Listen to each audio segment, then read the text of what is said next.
nanti bisa diupload. Nah, oke, kita mulai dari pertanyaan nomor 3. Nah, jadi di pertanyaan nomor 3, Bailo Appliance Superstore has outlet in several large metropolitan areas in New England. The general sales manager is a commercial for a digital camera. Jadi intinya dia melakukan iklan di TV. Starting on Saturday and ending on Sunday. She obtained the information for Saturday, Sunday digital camera sales at various outlets. Okay, the purpose is to find whether there is any relationship. The purpose is to find whether there is any relationship between number of times the advertisement was aired and digital camera sales. Nah, jadi intinya ini ada toko kamera yang dia itu melakukan iklan di TV hari Sabtu dan Minggu. Nah, nanti dia ingin melihat bagaimana hubungannya, apakah ada hubungannya antara berapa kali iklan tersebut ditampilkan dengan penjualan kamera digitalnya. Oke, dan ini dia punya beberapa cabang toko ya. Dia punya cabang toko di Providence, Springfield, New Haven, Boston, dan Hartford. Nah, dia ingin melihat apakah ada hubungannya antara berapa kali iklannya ditampilkan dan juga penjualan kamera di hari tersebut. Oke, nah berarti ini data yang kita punya. Nah, sekarang kita masuk ke pertanyaannya. Pertanyaan yang A, what is the dependent variable? Nah, jadi seperti yang saya sebutkan tadi, dependent variable adalah variabel yang dijelaskan, sedangkan independent variable adalah variabel yang menjelaskan. Nah, di sini kita bisa katakan bahwa penjualan kamera itu dijelaskan oleh beberapa kali iklan ditayangkan, atau penjualan kamera itu dipengaruhi oleh berapa kali iklan ditayangkan. Nah, oleh karena itu, dependent variable kita itu adalah sales. Oke. Jadi dependent variable kita itu adalah adalah sales. Oke. Nah, let's see. Jadi ini dependent. Nah, jadi nanti kalau Anda membaca soal, Anda harus bisa membedakan mana variabel yang dipengaruhi, mana variabel yang mempengaruhi, atau mana variabel yang dijelaskan, mana variabel yang menjelaskan. Oke. Nah, yang B adalah draw a scatter diagram. Nah, ini saya buat di Excel, scatter diagramnya seperti ini. Anda juga bisa buat di Excel. Lalu yang berikutnya, determine the correlation coefficient. Nah, kita diminta mencari R atau korelasi. Nah, di sini saya hitung di Excel juga. Jadi cara mencari R itu pertama-tama, cara paling mudah itu adalah seperti ini, menggunakan tabel. Masukkan dulu semua nilai X, masukkan semua nilai Y. Oh, di mana X di sini adalah independent variable dan Y-nya adalah iya benar, Y-nya adalah dependent variable. Nah, jadi ini adalah sales, ini adalah ads atau advertisement tadi. Nah, lalu setelah itu kita cari nilai rata-rata X dan juga nilai rata-rata Y. Lalu kita cari X dikurangi X bar, Y dikurangi Y bar. Kalau sudah kita kuadratkan, X dikurangi X bar, dan kita kuadratkan Y dikurangi Y bar. Kalau sudah, ini kita kalikan antara Y dikurangi Y bar dan X dikurangi X bar. Terus dijumlahkan, ketemu 36. Nah, kalau sudah 36 itu dibagi, ini ya 36, itu dibagi dengan N-1 dikali standar deviasinya X dikali dengan standar deviasinya Y. Ini standar deviasinya X, ini standar deviasinya Y. Nah, nanti kita akan ketemu hasilnya adalah 0,93. Jadi rumus dari R atau R itu adalah sigma X dikurangi X bar dikali Y dikurangi Y bar. Dibagi N-1 dikali SX dikali SY. Oke, cukup mudah ya. Nah, berarti di sini nilai korelasinya adalah 0,93. Nah, tadi seperti yang sudah saya sebutkan, di sini karena korelasinya karena dia mendekati 1, nah berarti kita bisa simpulkan dia punya strong positive correlation. Positive correlation. Oke. Nah, jadi begini ya cara Anda menentukan apakah korelasinya itu kuat atau lemah. Kalau di video itu saya sempat sebutkan bahwa kalau misalnya di sini korelasinya 0, itu artinya dia no correlation. Tapi kalau di sini dia adalah 0,5, di sini 0,5 minus, di sini minus 1. Nah, terus di sini 1 misalnya. Di sini di antara 0 dan 0,5 itu korelasinya lemah, weak. Sedangkan yang 0,5 ke 1 dan minus 0,5 ke minus 1 itu dia strong. Strong. Strong, oke. Kalau yang 0 ini artinya no correlation. Ini kita belum masuk ke uji hipotesis, baru kita menentukan apakah korelasinya kuat atau lemah, oke? Nah, oke, soal berikutnya yang D, interpretasi hasil dari hitungan kita. Nah, berarti interpretasinya adalah there is strong positive association atau positive correlation juga boleh. Daripada kita menggunakan terlalu banyak vocabulary, mendingan kita pakai nggak usah terlalu banyak. Jadi, there is a strong positive correlation between variables. Atau kita juga bisa sebutkan bahwa kalau misalnya sales itu naik, maka kalau misalnya ini kebalik saya. Atau kita juga bisa menginterpretasi dengan cara kalau misalnya tayangan iklan itu naik, nanti sales juga ikut naik. Nah, ini juga melambangkan hubungan korelasi positif. Oke, jadi Anda boleh menjelaskan dengan yang atas atau yang bawah, sama aja. Oke, nah cukup mudah ya soal nomor 3. Berikutnya kita punya soal nomor 11. Soal nomor 11, the Airline Passenger Association studied the relationship between number of passenger on particular flight and the cost of the flight. Nah, jadi jumlah penumpang dan biaya penerbangan. It seems logical that more passenger on the flight will result in more weight and more luggage, which in turn will result in the higher fuel cost. Nah, jadi dia di sini mengasumsikan bahwa semakin banyak passenger nanti semakin tinggi juga cost-nya. For a sample of 15 flights, nah jadi dia punya sampel 15 penerbangan, the correlation between number of passenger and total fuel was 0,667. Is it reasonable to conclude that there is positive association in the population between two variable? Significance levelnya adalah 0,01. Nah, di sini ini adalah pertanyaan uji hipotesis kita. Is it reasonable to conclude that there is positive association? Association itu sama dengan korelasi ya.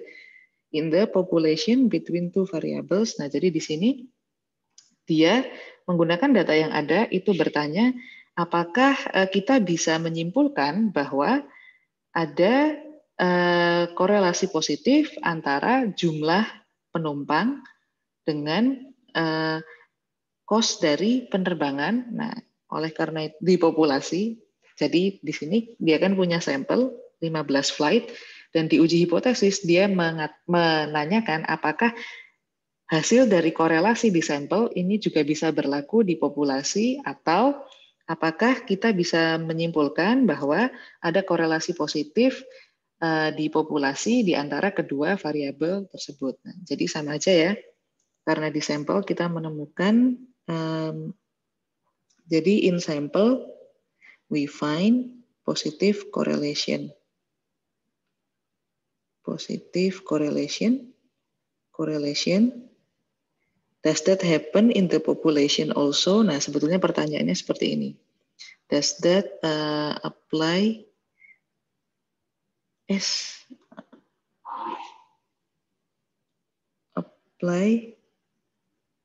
to the population? Nah, jadi pertanyaannya sebetulnya seperti itu. Sama juga, is it reasonable to conclude that there is positive association in the population between two variable? Oke. Nah, maka dari sini kita bisa menyusun H0 dan H1. Jadi H0-nya adalah, nah kita lambangkan positive correlation-nya ini sebagai rho. Jadi ini adalah rho, ini bukan P ya, ini rho. Rho lebih kecil sama dengan 0, ini artinya kita bisa misalnya mendefinisikan H0 itu sebagai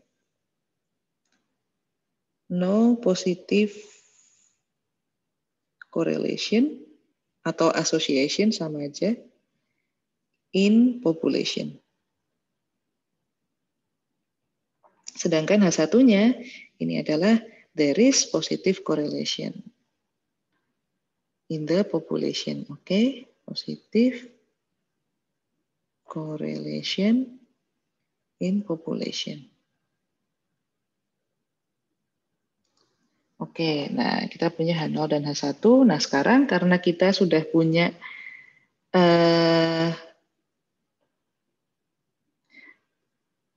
sekarang karena kita sudah punya significance level, karena kita sudah punya significance level dan kita sudah punya jumlah n yang ada di sampel, maka kita bisa mencari critical value. Nah, jadi ini adalah critical value. Nah, cara kita mencari critical value, maka kita buka di tabel, cari pada one tail test dengan significance level 0,01 dengan degree of freedom sama dengan 13. Karena di sini formula degree of freedom untuk korelasi adalah DF sama dengan N-2. Oke, nah kalau sudah ketemu, kita akan ketemu bahwa critical value-nya itu 2,650. Oke. Nah, jadi kita akan mereject H0. Kita akan mereject H0 kalau misalnya T itu lebih dari 2,650. Ini T di sini adalah T hitung ya. Nah, kalau sudah, maka kita bisa cari T hitung kita. Nah, T hitung tadi dicari dengan dengan rumus 0,667 ini adalah R-nya. Nah, jadi R-nya dimasukkan ke sini dikali akar dari 15 dikali 2 dibagi 1 dikurangi 0,667 kuadrat. Nah, kita ketemu T hitungnya adalah 3,23. Oke.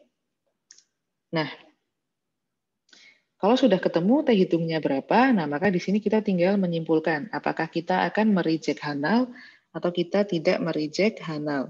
Nah, ternyata di sini kita mereject H0. Kita mereject H0 karena T lebih besar daripada critical value. Critical value, oke. Nah, berarti kita bisa simpulkan bahwa there is positive correlation between passenger and the cost. Oke, karena kita mereject H0 berarti H1-nya jadi berlaku ya, there is positive correlation in the population. Atau there is positive correlation between passenger and cost. Ini lupa saya tambahin, in the population. In the population. Oke. Oke, ini juga cukup mudah. Nah, jadi sebetulnya ini cukup mudah menurut saya. Nggak terlalu ribet sebenarnya materi korelasi dan regresi itu. In fact, di antara semua materi statistik, menurut saya ini adalah materi yang paling menyenangkan. Nah, jadi, tapi memang untuk sampai ke sini kita harus belajar mulai dari konsep probability, lalu kita belajar one sample, two sample, hipotesis, dan segala macam, itu semua sebetulnya untuk menuju ke sini. ANOVA juga itu untuk menuju ke sini sebetulnya. Oke, nah berikutnya adalah soal nomor 17. Nah, di soal nomor 17 ini kita punya apa ini? Bloomberg Intelligence listed 50 companies to watch in 2018. 12 of the companies are listed here with their total asset and 12 month sale. Nah, jadi dia punya 12 perusahaan ya di sini. Dan di sini kita lihat ada data total aset dan juga ada data penjualan. Jadi aset dan juga penjualan. Nah, di sini asetnya itu adalah dependent variable. Jadi asetnya dependent variable. Dan total penjualannya, kebalik. Jadi asetnya adalah independent variable dan penjualannya adalah dependent variable. Asetnya independent dan penjualannya adalah dependent variable. Nah, jadi biasanya ini juga tips untuk Anda. Kalau misalnya Anda ketemu data di dalam tabel, jadi di sini adalah individunya, apalah company atau city atau apalah. Nah, data yang ada di sebelahnya individunya atau company-nya itu biasanya dia adalah independent variable, sedangkan yang di sebelahnya lagi itu biasanya adalah dependent variable. Jadi yang ditulis duluan itu adalah yang yang independent variable. Oke. Nah, pertanyaan yang pertama, draw scatter diagram. We did using Excel ya. Nanti scatter diagramnya adalah seperti ini. Lalu yang berikutnya adalah compute correlation coefficient, cari R-nya. Nah, berdasarkan data ini, Anda tinggal cari R-nya dengan rumus tadi, R sama dengan sigma X dikurangi X bar dikali Y dikurangi Y bar, dibagi N-1 kali standar deviasi X dan standar deviasi Y. Nah, R-nya adalah 0,9916. Nah, yang berikutnya, determine regression equation. Nah, regression equation itu adalah ini ya, regression equation A plus B X. Nah, cari B-nya. B itu ditemukan dengan cara R dikalikan standar deviasi Y dibagi standar deviasi X. Nah, itu rumus dari B. Nah, sedangkan yang A ini adalah nilai rata-ratanya, nilai rata-ratanya pakai warna lain ya biar nggak bingung. Sedangkan yang A ini dia adalah nilai rata-ratanya Y, iya kan ya? Nilai rata-ratanya Y dikurangi B dikalikan 36, bla bla bla, ini adalah nilai rata-ratanya X. Nah, ketemulah A-nya.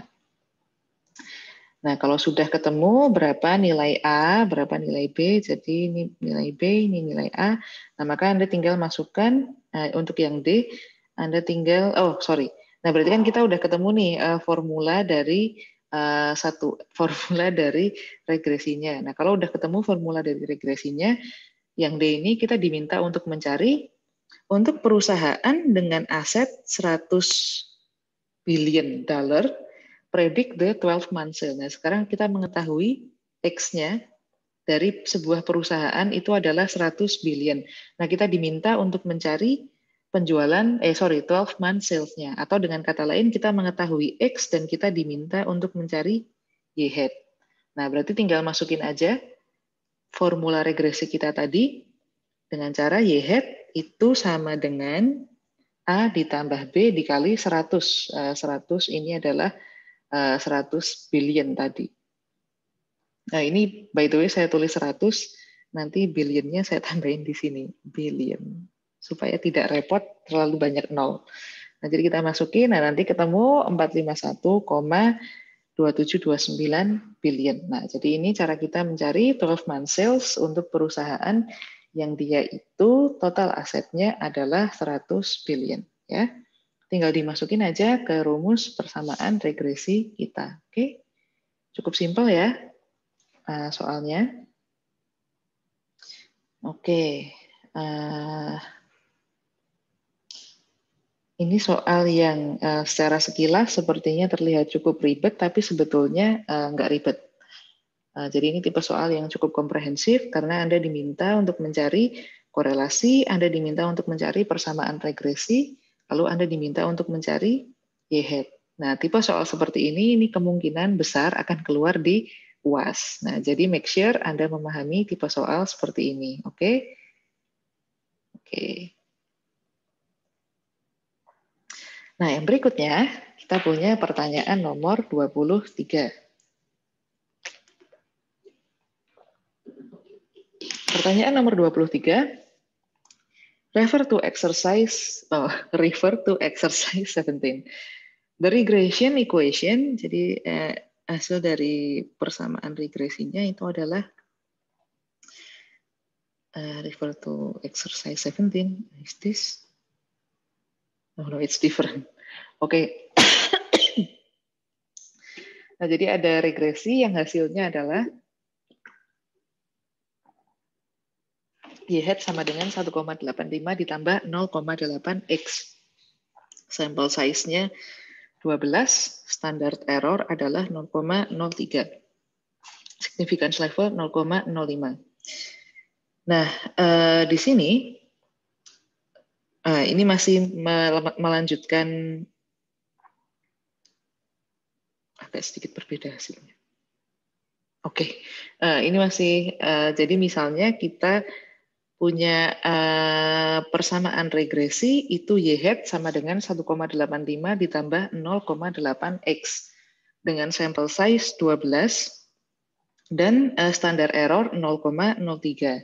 Nah, di sini kita akan menggunakan significance level 0,05 dengan pertanyaan uji hipotesisnya adalah, can we conclude that the slope of the regression line is different from zero?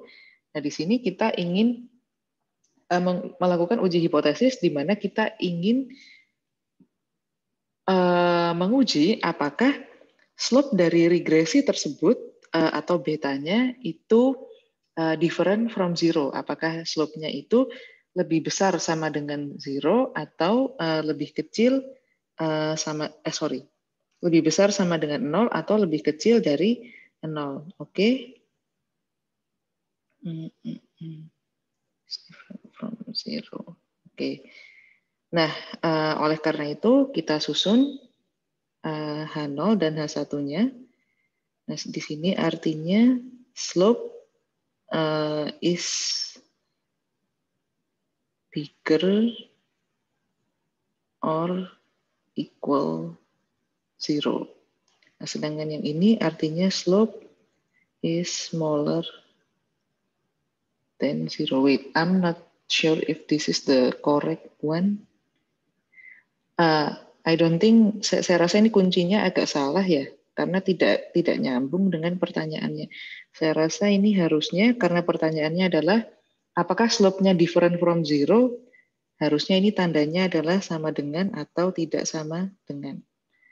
Nah, berarti di sini kita bisa katakan bahwa H0-nya adalah slope is equal zero, sedangkan H1-nya adalah slope is different from zero atau not equal with zero, different from zero. Nah, di sini Anda cari degree of freedom-nya sama dengan 6 dan alfanya sama dengan 0,05. Nah, ini berarti critical value-nya salah ini. Nah, maka mari kita cari to-tail 0,05 dengan degree of freedom 6. Mana sih tabel statistik? T untuk confidence intervalnya adalah 0,05. Coret-coretan yang belum saya hapus. To-tail 0,05 di sini dan ininya adalah 6. Nah, berarti di sini confidence intervalnya itu harusnya 2,447.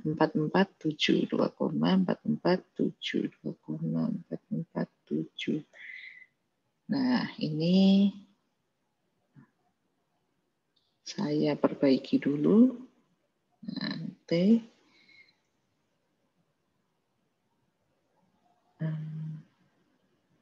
Oh ya benar, 2,447. Nah, di sini kita cari T-nya. T sama dengan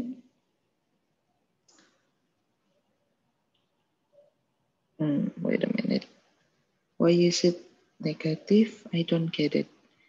Can we conclude this line is different than zero? Oke. Oke, oke, oke.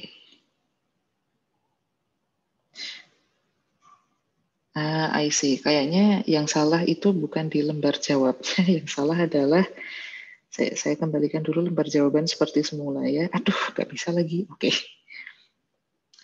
Oke, nah di soal ini kayaknya ada sesuatu yang aneh. Jadi saya revise terlebih dahulu ya. Nah ini harusnya bukan different from zero, ini harusnya smaller. Nah kalau ini adalah smaller, maka ini make sense. Maka ini tadi make sense. Oke. Nah maka ini tadi, nah ini make sense. Nah ini artinya slope is bigger or equal zero. Sedangkan yang ini adalah slope smaller than zero. Nah, this makes sense. Nah, maka di sini nilai confidence intervalnya itu sudah benar. Nah, oke. Nah, jadi kalau kita diminta untuk melihat apakah slope-nya itu lebih smaller than zero, maka H0-nya adalah slope bigger or equal zero, H1-nya adalah slope smaller than zero. Nah, degree of freedom sama dengan 6, maka kita ketemu critical value-nya adalah minus 1,943. Nah, maka reject H0 kalau misalnya T lebih kecil daripada minus 1,943. Nah, kita hitung T-nya. Kita hitung T-nya ketemu minus 4,364. Maka dia lebih kecil daripada critical value, maka kita reject H0 karena di sini T lebih kecil daripada critical value. Nah, conclusion-nya adalah the slope is less than zero. Oke. Nah, interpretasinya cukup straightforward, cukup gamblang. Nah, jadi ini cukup mudah ya. Oke. Nah, berikutnya pertanyaan nomor 27. Nah, jadi di nomor 27, Bradford Electric Illuminating Company is studying the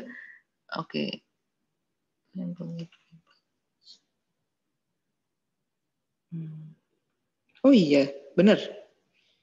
Di sini degree of freedom-nya bukan 6 tapi 10. Jadi ada yang tanya kenapa degree of freedom-nya 6 bukan 10. Nah, ini Anda benar, ini degree of freedom-nya bukan 6, tapi degree of freedom-nya adalah tadi pakai warna apa sih? Degree of freedom-nya adalah 12 dikurangi 2, 10. Oke. Nah, karena degree of freedom-nya 10, mari kita cek apakah T-nya benar, critical value-nya benar atau salah. Jadi degree of freedom 10 dengan ininya 0,05 one tail. Degree of freedom 10, let's see.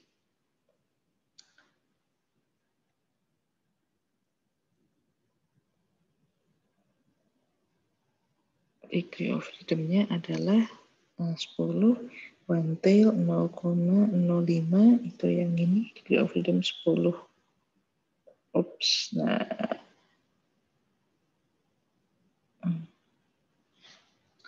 Minus 3,169. Is it correct or not? Minus 3,16. Oh, not this one. 0,05 itu yang ini, 10 itu yang ini. Nah, yang benar adalah degree of freedom-nya minus 1,812. Minus 1,812. Nah, oke. Nah, jadi ini confidence intervalnya salah ya. Minus 1,812. Nah, kalau sudah, ternyata tetap di reject H0-nya. Oke, terima kasih ya. Jadi tadi degree of freedom-nya yang benar adalah 12 dikurangi 2. Thank you, thank you. Nah, tapi di sini kita tetap mereject H0 karena minus 4,364 ini lebih kecil daripada minus 1,812. Oke, nah move on. Nah, tadi Bradford Electric Illuminating Company is studying the relationship between kilowatt hours use and the number of rooms in private single family residence. A random sample of 10 homes yield the following. Nah, Jadi kita punya determine the standard error of estimate and the coefficient of determination. Oke. Nah, di sini kita diminta untuk mencari standar error dan juga kita diminta untuk mencari coefficient of determination. Coefficient of determination itu adalah R squared dan standar error itu bisa dicari dengan cara, oke, mari kita lihat rumusnya karena saya juga nggak hafal. Apa rumus dari standar error? Bukan di sini, di PPT-nya. Rumus dari standar error itu apa? Nah, rumus dari standar error, nah ini dia. Kita punya, ini rumus dari standar error. Gak usah ding. Jadi sigma Y dikurangi Y hat kuadrat dibagi dengan N minus 2. Oke.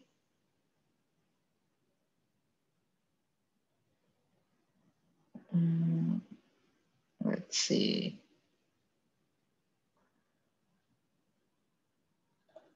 Mana tadi? Sigma Y dikurangi Y hat kuadrat dibagi N minus 2. Jadi di sini ini adalah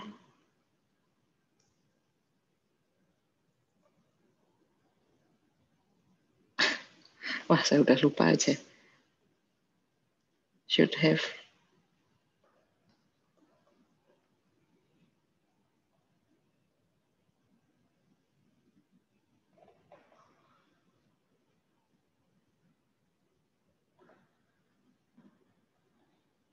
Should have done this.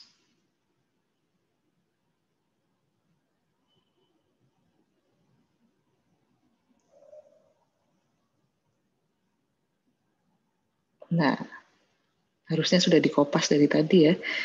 Nah, ini adalah rumus dari standar error, oke? Jadi sigma Y dikurangi Y hat kuadrat dibagi N minus 2. Nah, jadi Anda cari Y sama Y hat-nya. Cari standar error, berarti kan Anda harus menentukan berapa X bar, berapa Y bar, lalu berapa standar deviasi X, berapa standar deviasi Y, dan segala macam. Nah, itu dihitung menggunakan rumus yang sudah kita pelajari tadi. Nah, di sini ini independent variabelnya, ini adalah dependent variabelnya. Jadi ini independent variable, ini dependent variable, oke? Nah, kalau sudah, nanti Anda akan ketemu standar error itu sekian, dan nanti Anda akan mencari R dulu. Jadi R tadi rumusnya adalah sigma X dikurangi, saya pakai warna lain deh. Nah, R itu sama dengan sigma X dikurangi X bar dikali Y dikurangi Y bar dibagi N-1 dikali SX dikali SY. Nah, ini Anda cari dulu, kalau udah tinggal dikuadratkan. Nah, jadi setelah Anda ketemu standar error dan Anda ketemu R squared, nah sekarang sisanya adalah Anda ditanya untuk menginterpretasikan coefficient of determination atau menginterpretasikan R squared. Nah, jadi tadi seperti yang saya bilang ya, R squared itu adalah nilai yang menjelaskan seberapa besar variasi dependent variable itu dijelaskan oleh variasi independent variable. Nah, jadi karena di sini nilainya adalah 0,817, ini kira-kira 81%, maka interpretasinya adalah 80% variasi pada dependent variabelnya kilowatt hours itu bisa dijelaskan menggunakan melalui variasi di number of rooms atau independent variable. Nah, jadi di sini variasi dari Y itu dijelaskan oleh variasi dari X sebanyak 81%. Nah, itu adalah interpretasi dari R squared. Jadi seberapa banyak variasi Y dijelaskan oleh variasi X. Oke? Ini juga cukup simple, cukup straightforward. Nah, lanjut.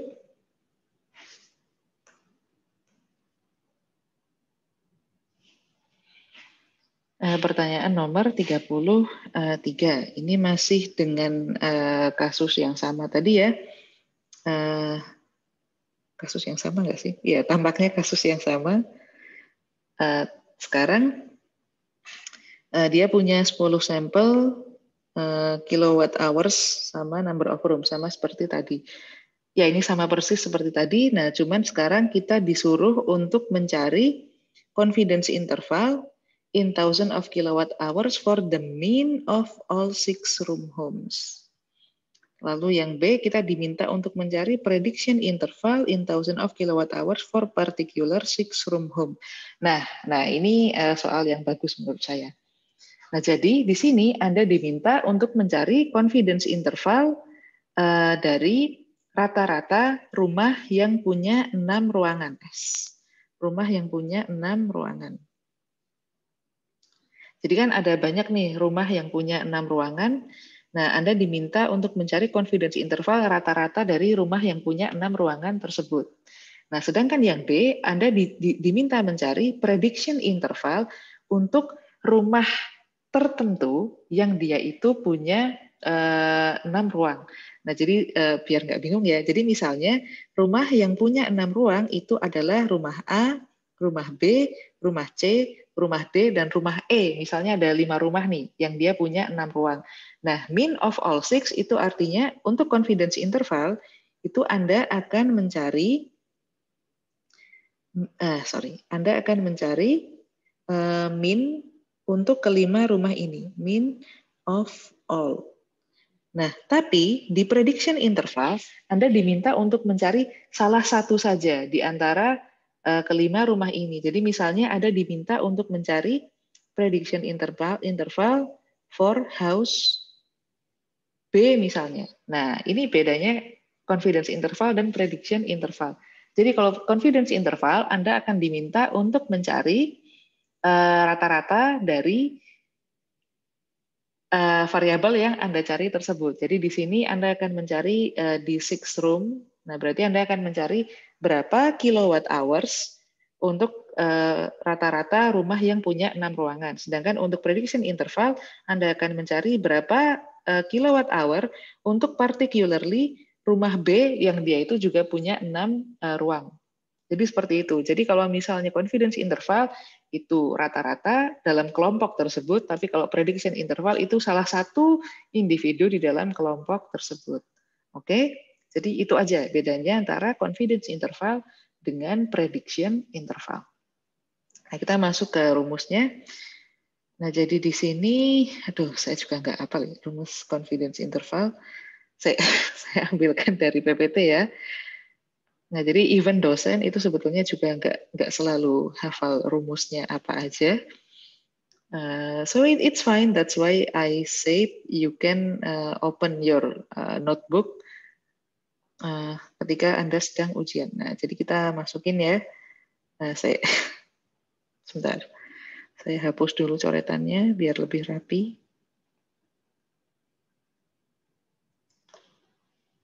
Mari kita masukkan rumusnya. Ini untuk confidence interval. Nah, yang berikutnya untuk prediction interval. Okay, nice. Let's put this in our answer sheet. Nah, ini yang confidence interval. Mari kita masukkan gambar.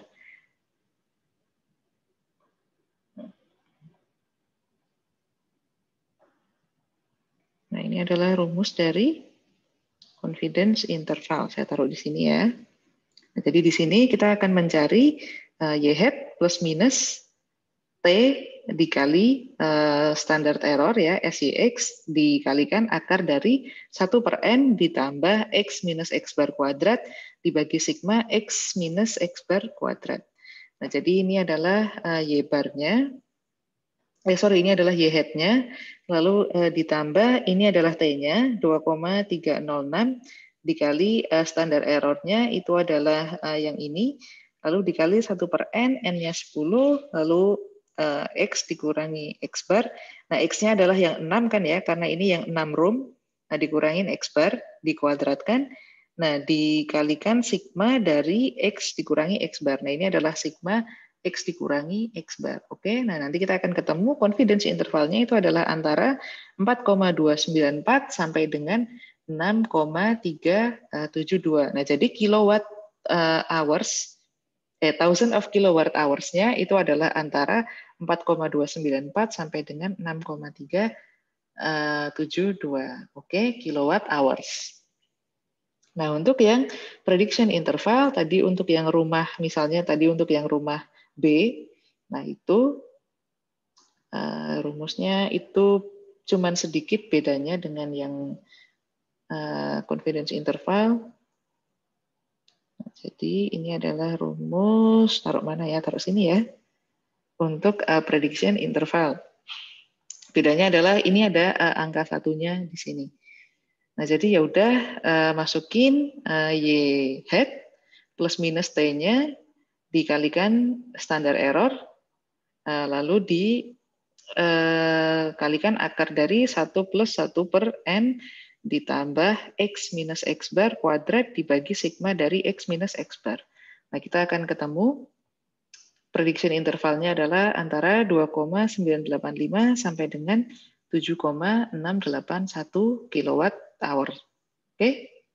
Nah, jadi seperti itu cara kita mencari confidence interval dengan prediction interval. Nah, itu juga bedanya confidence interval dengan prediction interval. Nah, jadi emang banyak formula yang beda-beda di sini. Kadang-kadang kita kayak, aduh saya tidak hafal formulanya. Nah, jadi nanti kalau ujian siapkan semua formula itu di satu catatan ya. Jadi Anda nggak perlu pusing-pusing mencari ini formulanya yang mana, yang mana. Oke. Nah, berikutnya, soal terakhir. Nah, berikutnya soal terakhir, ini agak panjang tampaknya. Soal terakhir adalah soal nomor 35. Nah, Anda diberi data X dan Y. Nah, ini adalah soal tentang transformasi data. Transformasi data. Using the following data, which X as independent variable and Y as dependent variable. Nah, jadi X-nya adalah independent variable dan Y-nya adalah dependent variable. Nah, kita punya data ini ya, X sekian, Y sekian. Nah, yang pertama yang A disuruh mencari scatter diagram, disuruh membuat scatter diagram, buatlah scatter diagram. Nah, di sini kita juga diminta untuk mendeskripsikan hubungannya. Nah, kalau dari scatter diagram ini kita bisa melihat bahwa persebarannya ini tidak menunjukkan hubungan yang linear. Jadi kita bisa bilang dalam deskripsi bahwa scatter diagram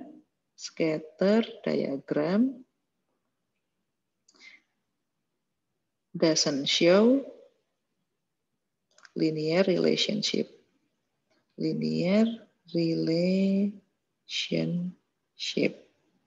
Oke. Oke, nah soal yang berikutnya, compute the correlation coefficient. Nah, cari R. Nah, kita cari R di sini menggunakan menggunakan data ini ya, masukkan rumus R lalu cari R. Kita akan ketemu R-nya adalah 0,2975. Nah, ini R-nya kecil sekali ya.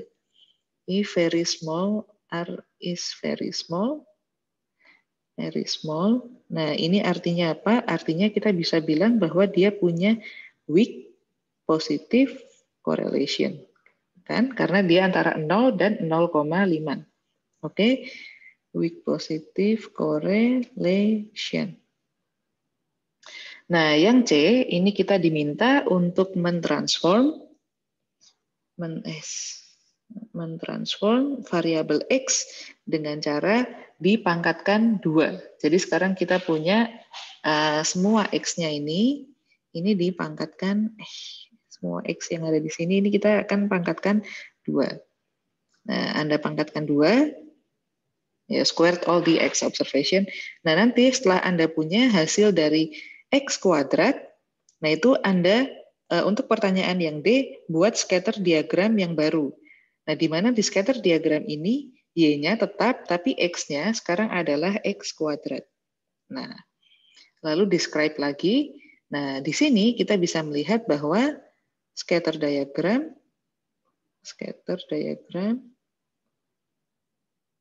di sini dia menunjukkan hubungan linear. Oke, show linear relationship, correlation, atau relationship sama aja ya. Nah, sekarang kita bisa lihat bahwa hubungannya linear. Nah, ini kan terlihat seperti hubungan yang linear. Kalau yang ini kan enggak. This is not a linear curve. Oke. Nah, kalau sudah soal yang E, compute the correlation coefficient between X2 and Y. Nah, sekarang kita diminta untuk mencari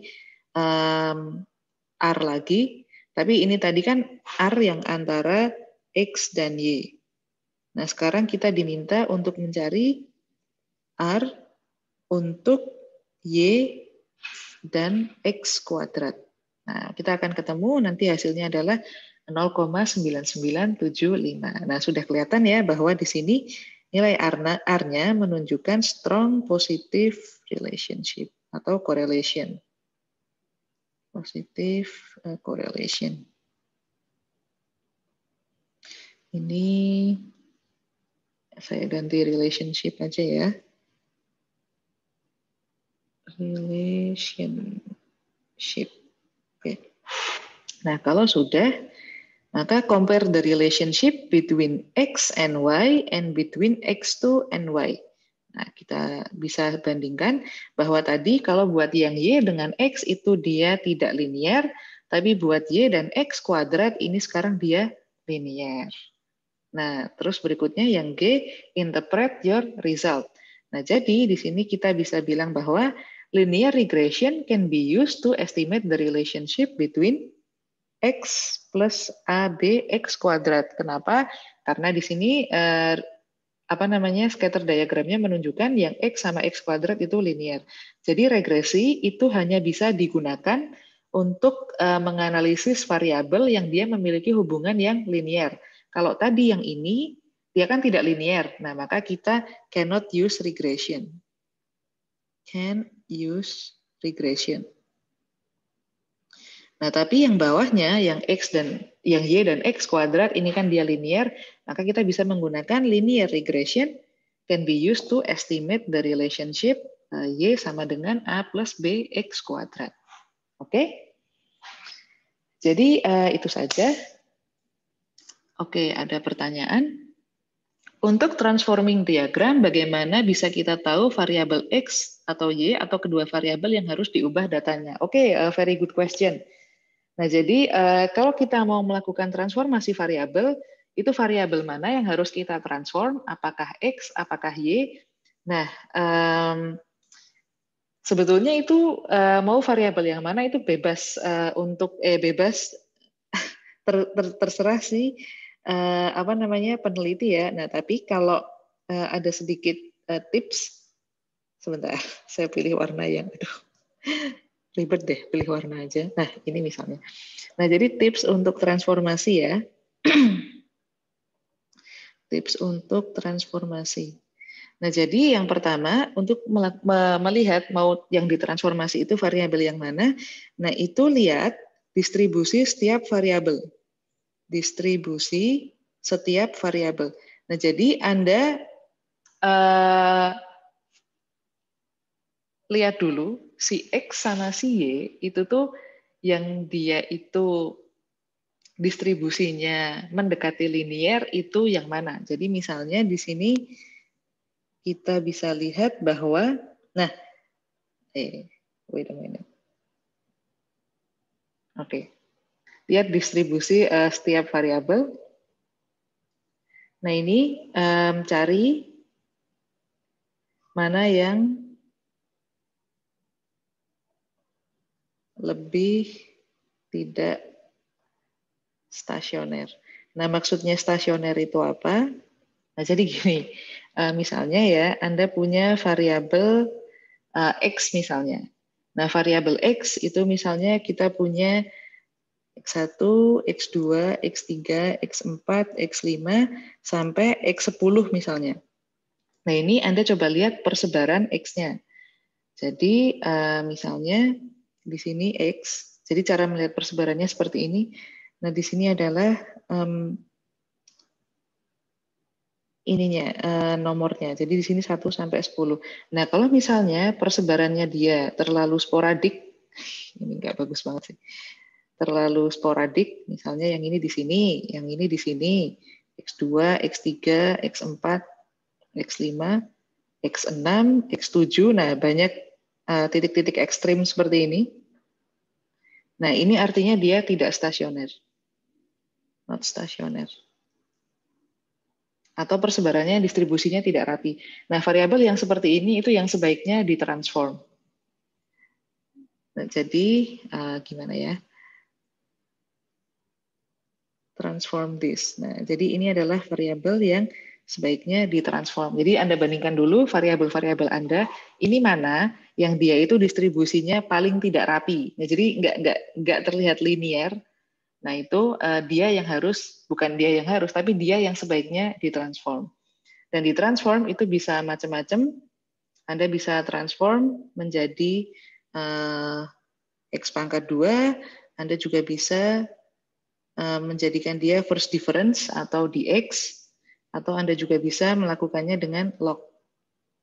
Nah, jadi kalau log itu skalanya yang diubah.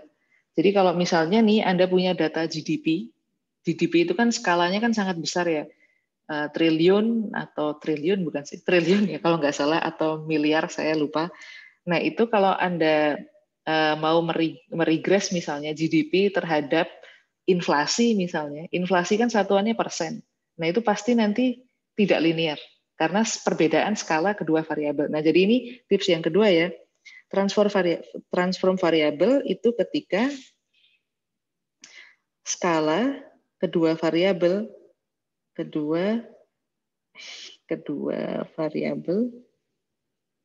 itu berbeda. Nah, misalnya yang 1 miliar, X-nya miliar misalnya, dan Y-nya persen. Nah, ini transform,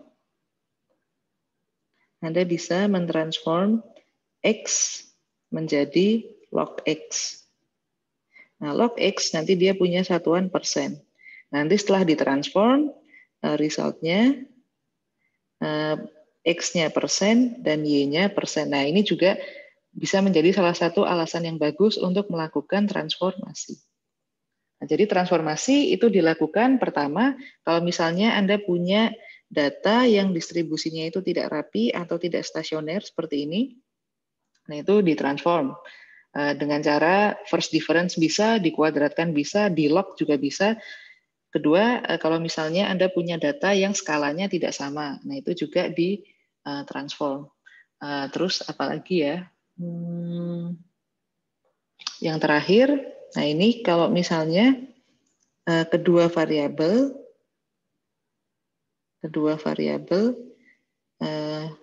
tidak punya linear relationship. Nah, ini sudah pasti ya. Nah, ini Anda akan mentransform. Nah, ini yang mana? Yang mana X atau Y? X atau Y. Nah, ini coba keduanya. Coba salah satu. Jadi coba salah satu dulu. Either X atau Y. Nah, nanti kalau misalnya ini tetap tidak linear, baru Anda coba keduanya. Jadi coba keduanya ditransformasi. Jadi transformasi itu tidak harus hanya satu variabel saja, bisa kedua variabel. Jadi misalnya bisa X-nya dikuadratin, Y-nya juga dikuadratin. Nah, jadi itu bisa saja. Nah, jadi ini 3 tips untuk transformasi variabel. Oke? Ada pertanyaan lagi?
Oke, tampaknya cukup jelas ya materi hari ini.